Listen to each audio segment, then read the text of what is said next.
राधे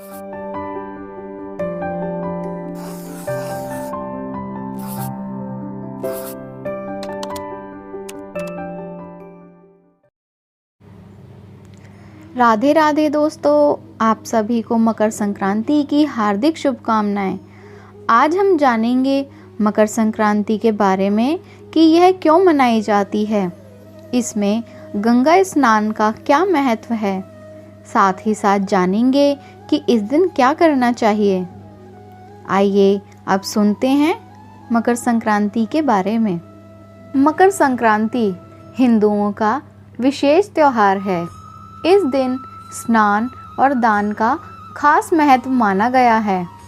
मान्यता है कि इस दिन भगवान शिव शंकर ने अपनी जटा से माँ गंगा को धरती पर उतारा था।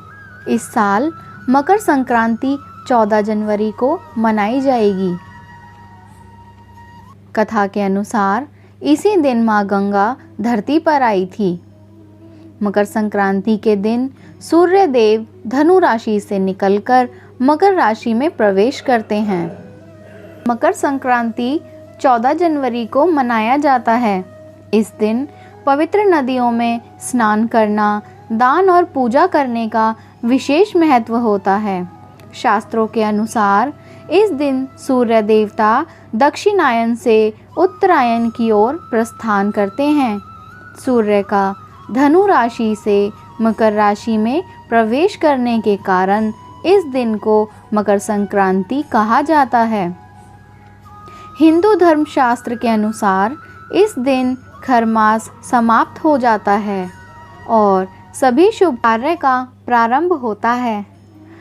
मकर संक्रांति को लेकर कई सारी कथाएं प्रचलित हैं। कुछ कथा के अनुसार इसी दिन सूर्य देवता अपने पुत्र शनि को मनाने के लिए उनके घर जाते हैं। यहाँ आप मकर संक्रांति की कथा के अनुसार एक बार राजा सागर ने अश्वमेध यज्ञ का अनुष्ठान किया और उस अनुष्ठान में अपने घोड़े को विश्व विजय के लिए खुला छोड़ दिया। तब इंद्रदेव ने उस अश्व को छल कर कुपिल मुनि के आश्रम में बांध दिया। यह बात जब राजा सागर ने जानी तो वह कुपिल मुनि के आश्रम 60,000 पुत्र युद्ध को लेकर वहां पहुंच गए। यह सब देखकर कुपिल मुनि को क्रोध आ गया और उन्हें श्राप देकर सभी को भस्म कर दिया।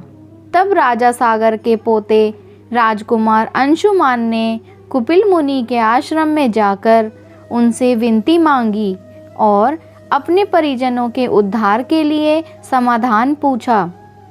तब कुपिल मुनि ने कहा, यदि तुम अपने परिजनों का उद्धार करना चाहते हो तो तुम्हें गंगा माता को धरती पर लाना होगा। यह सुनकर राजकुमार अंशुमान ने माँ गंगा को धरती पर लाने की प्रतिज्ञा ली और उन्होंने कठिन तपस्या करनी शुरू कर दी। राजकुमार अंशुमान के कठिन तपस्या के बाद भी माँ गंगा धरती पर नहीं आईं। कठिन तपस्या की वजह से राजकुमार अंशुमन की जान चली गई। तब राजा दिलीप के पुत्र और अंशुमान के पौत्र भागीरथ ने घोर तपस्या की। उनकी तपस्या को देखकर माँ गंगा माता बेहद प्रसन्न हो गईं।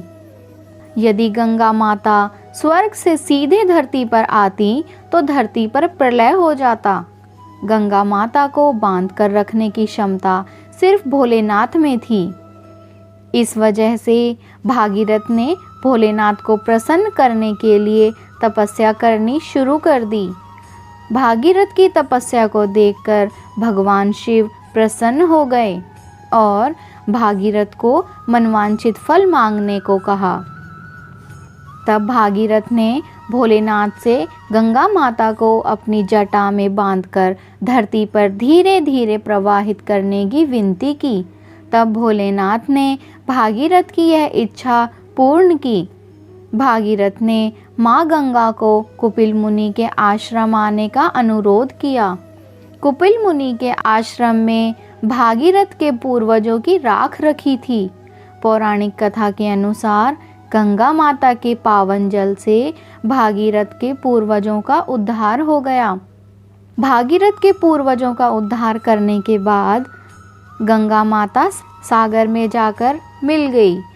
शास्त्र के अनुसार मकर संक्रांति के दिन ही गंगा माता कुपिल मुनि के आश्रम पहुंची।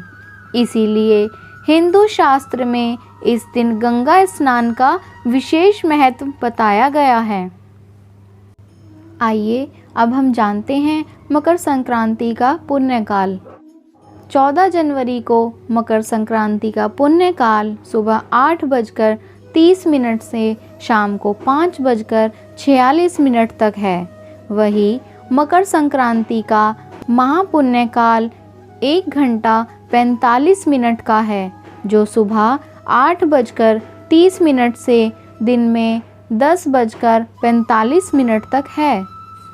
अब हम जानेंगे मकर संक्रांति वाले दिन कैसे करें अपने दिन की शुरुआत। इस दिन सुबह जल्दी उठना चाहिए, फिर नित्य कर्मों से निवृत्त हो जाएं। नहाने के पानी में तिल मिलाएं और उसी से नहाएं। इस दिन आपको साफ और स्वच्छ कपड़े पहनने चाहिए।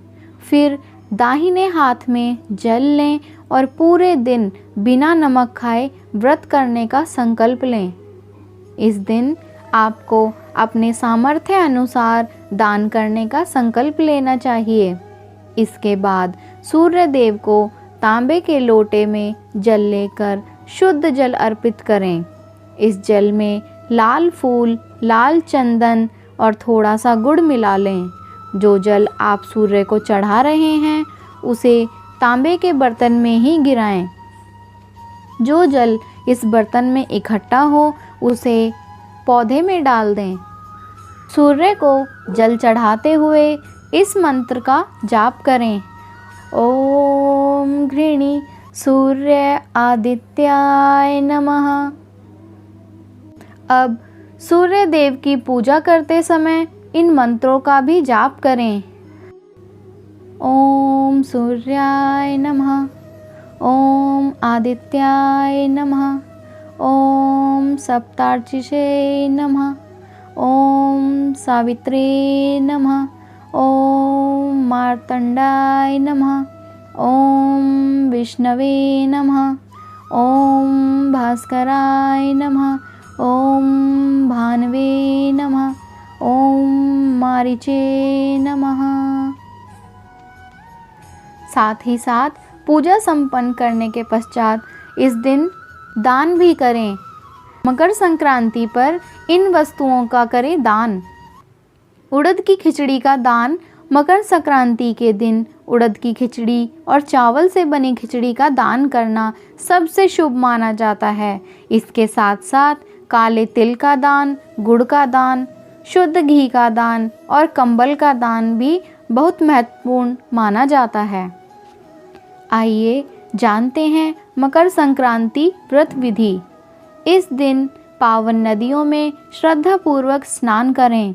इसके बाद पूजा पाठ, दान और यज्ञ क्रियाओं को करें। तीर्थों में या गंगा स्नान और दान करने से पुण्य की प्राप्ति होती है। प्रातःकाल नहा धोकर भगवान शिव जी की पूजा तेल का दीपक जलाकर करें। भोलेनाथ की प्रिय चीज़ें जैसे धतूरा, आग, बेलपत्र इत्यादि को अर्पित करें। भविष्य पुराण के अनुसार सूर्य के उत्तरायण या दक्षिणायन के दिन संक्रांति व्रत करना चाहिए। इस व्रत में संक्रांति से पहले दिन एक बार भोजन करना चाहिए। संक्रांति के दिन तेल तथा तिल मिश्रित जल से स्नान करना चाहिए। इसके बाद सूर्य देव की स्तुति करनी चाहिए। ऐसा करने से मोक्ष की प्राप्ति होती है। संक्रांति के पुण्य अवसर पर अपने पितरों का ध्यान और उन्हें तर्पण अवश्य प्रदान करें। सूर्य देव को अर्घ्य दें। आदित्य हृदय स्रोत का 108 बार पाठ करें। मकर संक्रांति के शुभ मुहूर्त में सिद्धि सूर्य यंत्र को सूर्य मंत्र का जप करके पहने। इससे सूर्य देव तरक्की की राह आसान बना देते हैं। तिल युक्त खिचड़ी, रेवड़ी, लड्डू खाएं एवं दूसरों को भी खिलाएं। ब्राह्मण को गुड़ व तिल का दान करें और खिचड़ी खिलाएं। वेदों में वर्जित कार्य जैसे दूसरों के बारे में गलत सोचना या बोलना, वृक्षों को काटना और इंद्रिय सुख प्राप्ति के कार्य इत्यादि कदापि नहीं करने चाहिए। ज़रूरतमंद को कंबल, वस्त्र, छाते, जूते, चप्पल इत्यादि का दान करें। संक्रांति के दिन पुण्य काल में दान, स्नान व श्राद्ध करना शुभ माना जाता है। तो कैसी लगी आपको यह कथा?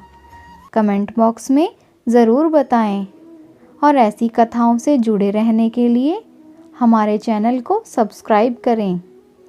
राधे राधे दोस्तों, मिलते हैं ऐसी ही एक और नई कथा के साथ।